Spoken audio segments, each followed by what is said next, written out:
Good morning. Happy Sunday to you. I hope you're doing well. I hope that you're learning a lot. Um, Today we're talking some about forgiveness, and we've talked about God's forgiveness for us. We've talked about what Jesus has done, but we're talking today about forgiveness from our end, forgiving the people that are around us for ways that they've harmed us, and talking about what that means. And I want to turn first to the Lord's Prayer and just say it to you, read it to you, the way that Jesus taught us to pray.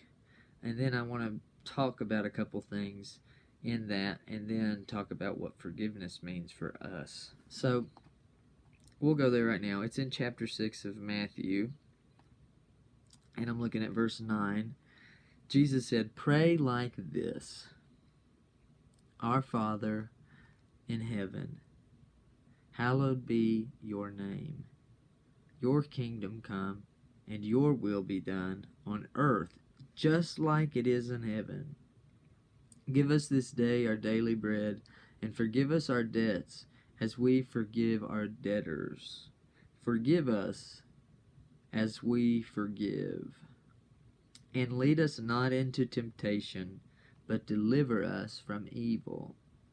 And then, of all those important things that Jesus taught us to pray in that prayer, he points out one thing after he's done. He underlines this part: "For if you forgive others, your heavenly Father will forgive you.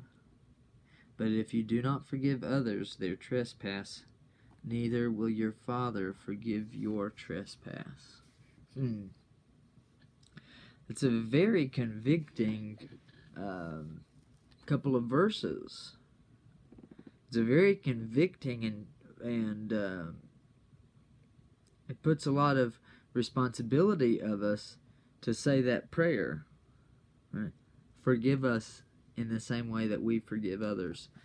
And I think there might be a few reasons that forgiveness is so important for God. For one, he forgives us. He offers us forgiveness. But forgiveness is about maintaining relationship and connection and peace in spite of hurt and pain and wrongdoing. Forgiveness is required for beings that live in a state of sinfulness to live together. Right? Sin, brokenness, wrongdoing is going to happen all the time. We sin against God, we sin against each other. But forgiveness is the way, it's the solve, it's the medicine to fix that sickness of sin and harm and hurt. And so I think that God asks us to forgive like that. And later on in Matthew, several chapters later, Jesus tells Peter to forgive 70 times 7 times, which is indefinite, basically. Right? Just keep forgiving. Continue to forgive. It's important. And the reason it's so important is, like I said, I think forgiveness helps us remain connected. Forgiveness allows us to have community. Otherwise, we wouldn't have anybody, right? If we wouldn't be able to forgive them.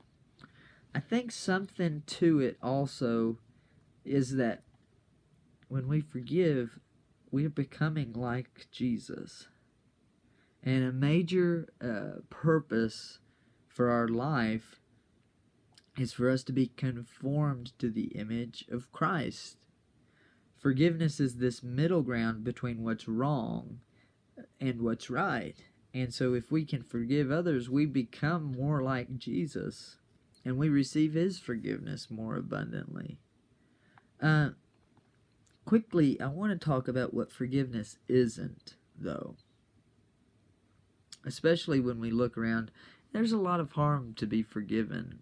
And you have things in your own lives that you have hurt, where people have done wrong to you, where people have failed you, where people have harmed you.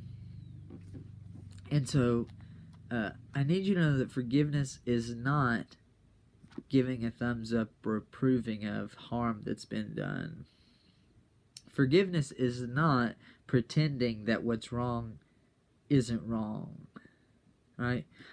You don't forgive someone by saying, oh, it's okay, don't worry about it. No, that's not forgiveness. Forgiveness says, you hurt me, and you hurt me in this way, and you need to do better and get better, right? Forgiveness acknowledges what's wrong. When God forgives us, He doesn't just say, oh, it wasn't a big deal, don't worry about it. No, the ways that we've sinned against God, the ways that we've harmed people in our pride, in our selfishness, in our hatred, those things have a major, major cost. Those things do great damage to the people we've harmed, but also think about what it cost God to make that right. I'm talking about the death of the perfect one. So you see that forgiveness isn't just holding hands and singing Kumbaya. It's also not forgetting. It's also not exposing yourself to be harmed again. But forgiveness is acknowledging what's wrong, naming it, calling it out, but saying that I'm not going to let this come between my ability to connect with other people or my ability to connect with God. Forgiveness minimizes the damage of sin. And really, maybe it even is a bridge in a way to get into a fuller life than we would have had otherwise. I hope that's making some sense to you. I hope you feel convicted to practice forgiveness and to seek forgiveness if there's ways that you need it.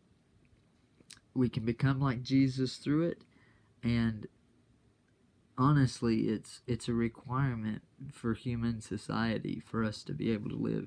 So may God help you forgive those you need to forgive and grow and move forward, and may you seek the forgiveness that you need.